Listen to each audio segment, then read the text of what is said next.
Hi friends, சுற்றுமழை சுடரே serial இனி வரப்போகிற எபிசோட்ஸ்க்கான ப்ரோமோ தான் இந்த வீடியோவில் பார்க்க போகிறோம். அடுத்தடுத்த சுவாரஸ்யங்களை தெரிஞ்சுக்க வீடியோவை ஸ்கிப் பண்ணாமல் கடைசி வரைக்கும் பாருங்கள். வெற்றி மேலே என்னதான் கழுத்து வரைக்கும் கோவம் இருந்தாலும் நம்ம அபி அந்த பழிவாங்கிற எண்ணத்தை இந்த இடத்துல அவங்க காமிக்கலை. ஆனால் காமிக்கணும்னு நினச்சிருந்தாங்கன்னா நான் கண்ணால் பார்த்தேன் அப்படின்னு போய் சொல்லி கூட கண்டிப்பாக வெற்றியை நிரந்தரமாக ஜெயிலுக்கு அனுப்பியிருக்க முடியும். அப்படி இல்லாட்டினா அபி அனுபவிக்கிற அந்த வலியையும் வேதனையையும் அட்லீஸ்ட் அந்த பொண்ணு கான்சியஸ்க்கு வந்து போலீஸ்காரங்க விசாரித்து உண்மை என்னன்னு கண்டுபிடிக்கிற வரைக்குமாவது அவரை அப்படியே விட்டுருந்துருக்கலாம் லாக்கப்லேயே. ஆனால் அபி அதெல்லாம் பண்ணலை. சுடருக்காகவும் யோசிச்சாங்க. அதே நேரம் தப்பு பண்ணாத ஒருத்தர் எதுக்கு தண்டனை அனுபவிக்கணும் அப்படின்னு யோசிச்சதுனாலையும் வெற்றிக்கு தேவையான அந்த ஆதாரத்தை அவங்களாவே போயிட்டு அந்த பொண்ணுக்கிட்ட வாக்கு மூலமாக வாங்கிட்டு வந்து போலீஸில் ஒப்படைச்சு வெற்றி வெளியே வர்றதுக்கு ஹெல்ப் பண்ணாங்க.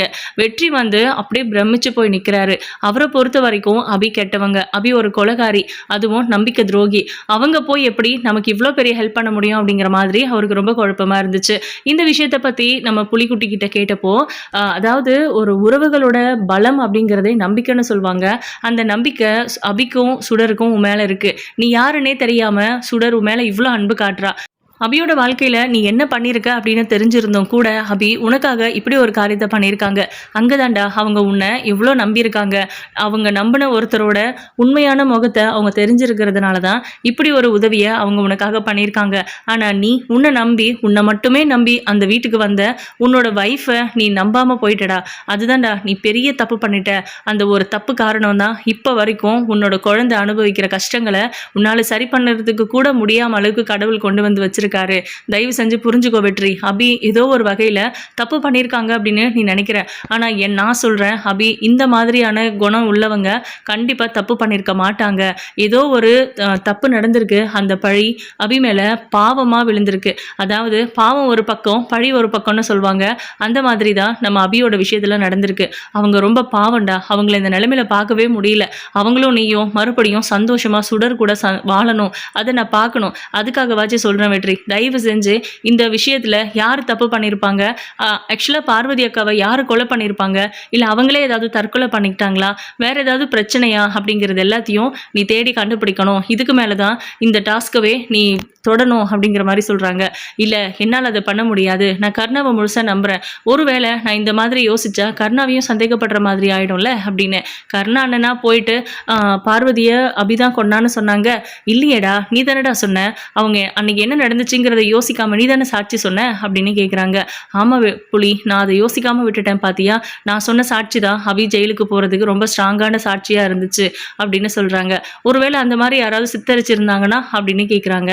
அது கூட அபி யோசிச்சிருக்க மாட்டான்னு நினைக்கிறியா? அவள் எவ்வளோ ஸ்மார்ட்டு அப்படின்றாங்க. அவங்க ஸ்மார்ட்டு தான், நான் இல்லைன்னு சொல்லலை. ஆனால் நமக்கு ரொம்ப முக்கியமானவங்க ஒருத்தவங்க இந்த மாதிரி ஒரு நிலைமையில இருக்காங்க. அவங்கள நம்ம காப்பாற்றுறத பார்க்குறதா இல்லை நம்ம மாட்டிக்கோன்னு யோசிக்கிறதாங்கிற இடத்துல நம்ம அபி தோத்து போயிருக்காங்கடா. கண்டிப்பாக ஏதோ தப்பு நடந்திருக்கு. ஒருவேளை அவங்க வயிற்றுல இருந்த கத்தியை எடுக்கிறதுக்காக கூட அபி அவங்க அந்த கத்தியை தொட்டிருக்கலாம்ல. ஆனால் அந்த கைரகியை வச்சு நீங்கள் அபிதான் கொண்டாங்கன்னு நினச்சி முடிவு பண்ணிட்டீங்க அப்படிங்கிற மாதிரி சொல்கிறாங்க. இது எல்லாமே நம்ம வெற்றி ஃபர்ஸ்ட் டைம் இப்போ தான் யோசிக்கிறாரு. அதே நேரம் பார்வதி அக்கா அந்த வீட்டில் வேலை செய்கிறவங்கலேருந்து அவங்க சொந்தக்காரங்க, ஏன் கம்பெனியில் வேலை செய்கிறவங்க யாராவது வந்தாங்கன்னா கூட அவ்வளோ நல்ல விதமாக நடந்துப்பாங்க. அவங்களுக்கு வந்து யார்கிட்டையுமே எந்த வித பகையும் இருந்திருக்க வாய்ப்பே இல்லை. அவங்க கெட்டவங்களும் கிடையாது. அந்த மாதிரி குணம் உள்ளவங்களை யாருக்கிட்ட கொலை பண்ண மனசு வரும்? கண்டிப்பாக அந்த மாதிரி ஒரு விஷயம் நடந்திருக்காதுன்னு. மற்றவங்க எல்லாரையும் நம்புறியடா வெற்றி. ஆனால் அபிக்காக அவங்க நிறைய பண்ணியிருக்காங்க. உனக்காக அதை விட அதிகமாக பண்ணியிருக்காங்க. அப்புறம் எப்படிரா அபி மட்டும் அவங்கள கொலை பண்ணணும்னு நினச்சிருப்பாங்க? அபியை பார்த்தா காசுக்காகவும் சொத்துக்காகவும் ஆசைப்படுறவங்க மாதிரியா தெரியுது. நீ பார்த்த வரைக்கும், நீ பழகின வரைக்கும் காசுக்காகவும் அந்த சொத்துக்காகவும் ஆசைப்பட்டு அவங்க வீட்டை மீட்கணும் அப்படிங்கிறதுக்காக மட்டுமே அவங்க ஒரு உயிரை கொண்டு இருப்பாங்கன்னு நினைக்கிறியா? அவங்க வயிற்றுல ஒரு உயிர் இருந்ததுனால தானடா அவங்க ஜெயிலுக்கு போய் கொஞ்ச நாள்லயே அந்த குழந்தை பிறந்து இப்போ 10 வருஷத்துல அந்த குழந்தையோட வெளியே வந்திருக்காங்க. நல்லா யோசிச்சு பாருடா வெற்றி. தயவு செஞ்சு நான் சொல்றதை புரிஞ்சுக்கோ அப்படின்றாங்க. நானும் கொஞ்ச நாளாவே அபி பக்கம் ஏதோ ஒரு நியாயம் இருக்குன்னு தான் யோசிச்சுட்டு இருந்தேன். ஆனா இந்த மாதிரி நான் தப்பு பண்ணியிருக்க மாட்டேன் அப்படின்னு அபி என்னை நம்பின மாதிரி நான் ஏன் அபியை நம்பாமல் போயிட்டேன்னு அந்த வலியும் வேதனையும் தான் அபிக்கு மேலே இருக்கே தவிர மற்றபடி நீ கண்ணால் பார்த்து தான் சொன்ன. அது ஒரு பக்கம் இருந்தாலும் நீ அபியை நம்பியிருக்கணும்ல. அதுக்கப்புறம் தனியாக வாச்சு போய் அபிக்கிட்ட பேசியிருக்கலாம்ல. அப்படி பேசியிருந்தா அபி கர்ப்பமாக இருக்கிற விஷயம் உனக்கு தெரிஞ்சிருக்கும். உன்னோட வீம்புனால தான்டா இப்போ உன் குழந்தையையும் பிரிஞ்சு தனியாக வாழ வேண்டிய அவசியம் உனக்கு அப்படிங்கிற மாதிரி சொல்லிட்டு இருக்காரு. இப்போ வெற்றி அவரோட ரூமுக்கு போனதுக்கு அப்புறமும் எந்த ஒரு விஷயத்தையும் யோசிக்காம முழுக்க முழுக்க சுடரை பற்றி கூட யோசிக்காம அபியை பற்றி யோசிச்சுட்டு இருக்காங்க. அபி நினச்சிருந்தா அன்னைக்கு அவளுக்கு என்ன தெரிஞ்சதோ அதை மட்டும் சொல்லிட்டு போயிட்டே இருந்திருக்கலாம். ஆனால் அன்னைக்கு நான் அந்த பொண்ணை துரத்திட்டு போனதை அவள் பார்த்துருக்கா. ஆனால் நான் அந்த பொண்ணை தள்ளி விடலை அப்படின்னு ஸ்ட்ராங்காக போலீஸ்காரங்க கிட்ட சொல்லியிருக்கா. அப்போது கண்ணால் பார்க்காததை நம்ம எப்படி இதுதான் நடந்துச்சுன்னு சொல்ல முடியும்? அந்த பொண்ணு கீழே விழுகும்போது நான் தான் மேலே இருந்தேன், அப்போ நான் தான் தள்ளி விட்டுருமேன்னு தான் யாராக இருந்தாலும் நினச்சிருப்பாங்க. மற்றவங்க பார்த்தவங்க எல்லாருமே அப்படிதான் சொல்லியிருக்காங்க. ஆனால் அபி மட்டும் தானே நான் தள்ளியிருக்க மாட்டேன், அந்த அளவுக்கு நான் மோசமானவன் இல்லைன்னு நினச்சி இந்த உண்மையை கண்டுபிடிச்சிருக்கா. நான் ஏன் அபி விஷயத்தில் இதை பண்ணலை அப்படின்னு யோசிச்சு அழுகுறாரு. அதுக்கப்புறம் கொஞ்சம் நேரம் கழிச்சு கண்ணை தொடச்சிக்கிட்டு பண்ணலைன்னா என்ன, இனிமே கூட பண்ணலாம்ல, சுடருக்காகவாச்சும் அபி எந்த தப்பும் பண்ணலைன்னு நம்ம ஒரு செகண்ட் அதை நம்பி அப்படியே கெட்டிமாக பிடிச்சிப்போம்.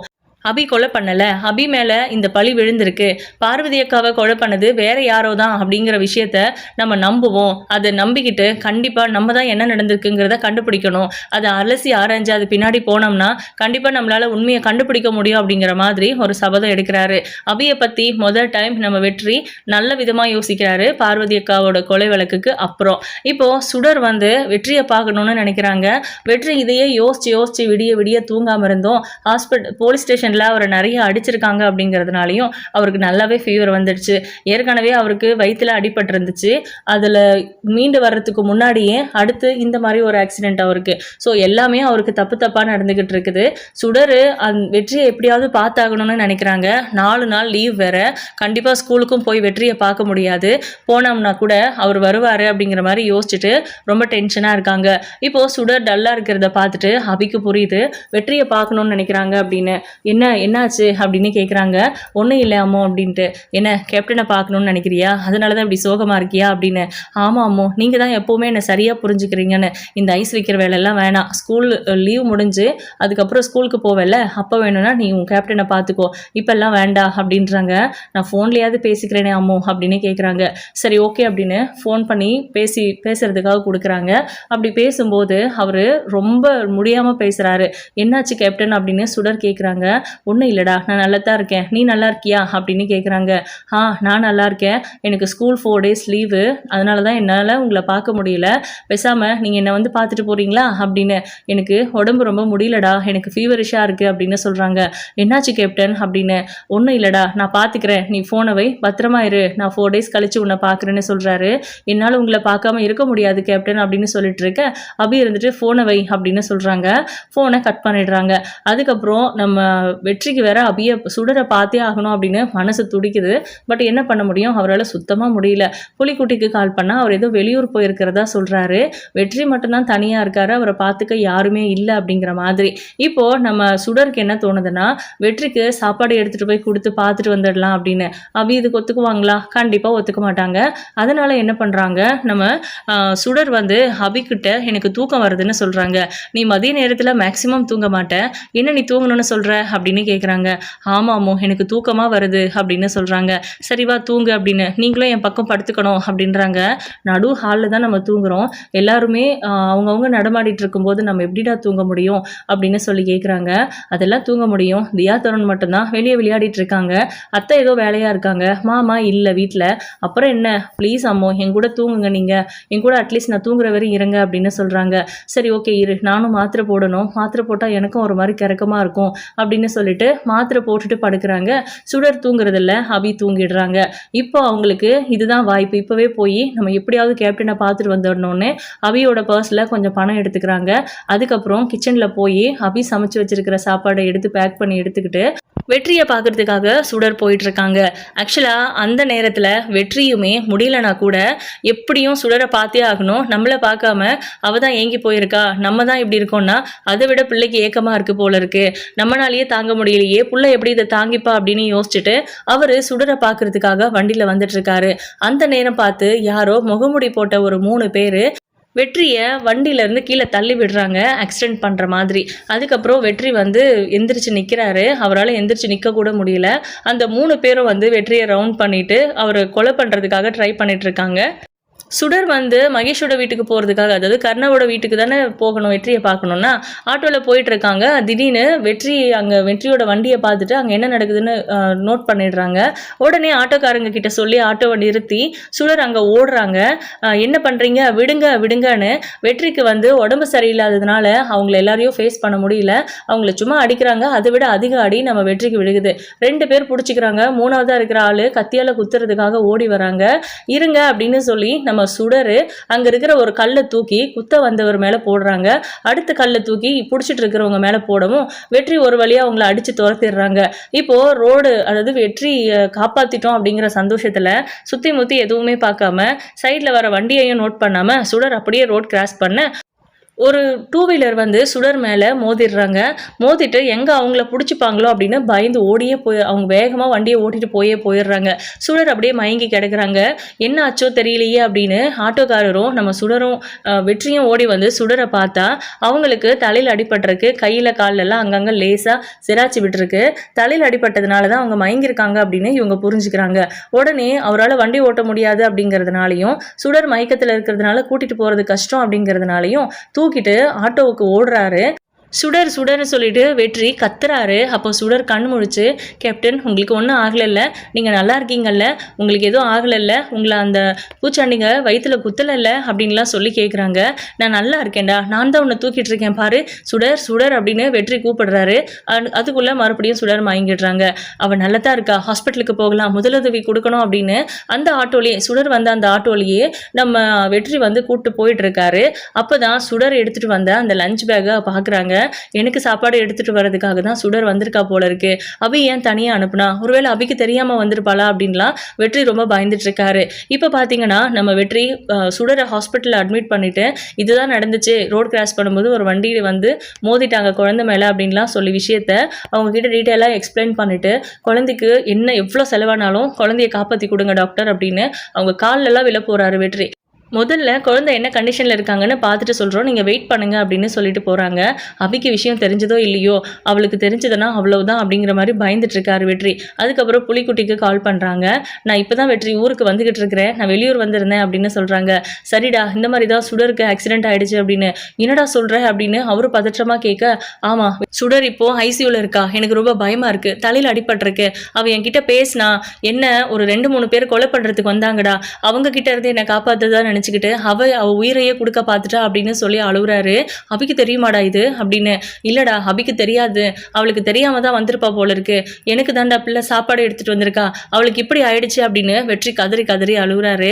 இன்னொரு 10 நிமிஷத்துல வந்துருவேன் அப்படின்னு சொல்லி புலிக்குட்டி போனை வைக்கிறாரு. இப்போ புலிக்குட்டி வந்ததுக்கு அப்புறம் வெற்றி ஓடி போய் கட்டி பிடிச்சி அழ ஆரம்பிச்சிடுறாரு. வெற்றி ஒன்றும் இல்லடா, சுடருக்கு ஒன்றும் ஆகாது அப்படின்னு.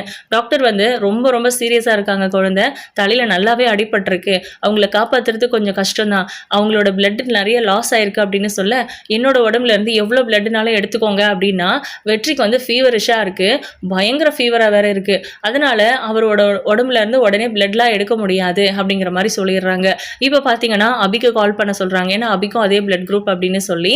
இப்போ நம்ம புலி தான் பேசுறாரு. வெற்றி கிட்ட ஃபோன் வாங்கி இந்த மாதிரி சுடர் வெற்றிக்காக சாப்பாடு எடுத்துட்டு வந்திருக்கா போல இருக்கு, அந்த நேரம் ஏதோ இது வெற்றியை யாரோ கொலை பண்றதுக்காக ட்ரை பண்ணும்போது சுடர் வெற்றியை காப்பாற்றுறதா நினச்சிக்கிட்டு எதர்ச்சியா ரோடு கிராஸ் பண்ணியிருக்கா, வண்டிக்கார மோதி இந்த மாதிரி ஆயிடுச்சு அப்படிங்கிற மாதிரி சொல்றாங்க. அபிக்கு பயங்கர அதிர்ச்சியா இருக்கு, இப்படி ஒரு விஷயத்த நான் கேள்விப்படணுமா அப்படிங்கிற மாதிரி. கொஞ்ச நேரம் தூங்கிட்டு இருந்துட்டாங்க. ஃபோன் வரவும் தான் அவங்க எந்திரிச்சது. இப்போ இந்த விஷயம் தெரிஞ்சதும் எந்த ஹாஸ்பிட்டலில் விசாரிச்சு அபி உடனே ஹாஸ்பிட்டலுக்கு கிளம்பி வராங்க. சுடர் சொல்லிட்டு முட்டி போட்டு அங்கேயே அழுகுறாங்க ஹாஸ்பிட்டலுக்கு வந்த உடனேயும். அப்போது டாக்டர் வந்து இந்த மாதிரி குழந்தைக்கு பிளட் உடனே கொடுக்கணும் அப்படிங்கிற மாதிரி சொல்ல, நம்ம வெற்றி அபிகிட்ட போய் பேசுகிறாங்க. சுடரோட பிளட் குரூப் தான் என்னோடதும், ஆனால் நான் பிளட் கொடுக்க முடியாது, எனக்கு ரொம்ப ஹையாக ஃபீவர் இருக்குங்கிறதுனால, ஸோ எனக்கு ஃபீவர் சரியானதுக்கு அப்புறம் தான் பிளட் கொடுக்க முடியும், ரொம்ப எமர்ஜென்சின்னு சொல்லியிருக்காங்க. உனக்கு இப்போ தான் சர்ஜரி நடந்திருக்கு, எனக்குமே ஒரு சர்ஜரி நடந்திருக்கு, பிளட்டு கிடைக்கிறது ரொம்ப கஷ்டம்னு சொல்கிறாங்க, என்ன பண்ண போகிறோம் அப்படின்னு சொல்லி நம்ம அபிகிட்ட வெற்றி கதறி அழுகுறாரு. சுடருக்கு இவங்க 2 பேருமே இப்போ பிளட்டு கொடுக்க முடியாது அப்படிங்கிற பட்சத்தில் சுடருக்கு தேவையான பிளட்டு எப்படி கிடைக்க போகுது, சுடரை எப்படி காப்பாற்ற போகிறாரு வெற்றி அப்படிங்கிறத வெயிட் பண்ணி பார்க்கலாம். உங்களோட கருத்துக்களை கமெண்ட் பாக்ஸில் மறக்காமல் சொல்லிடுங்க. இந்த வீடியோ உங்களுக்கு பிடிச்சிருந்தது அப்படின்னா லைக் பண்ணுங்கள், ஷேர் பண்ணுங்கள். தேங்க்யூ.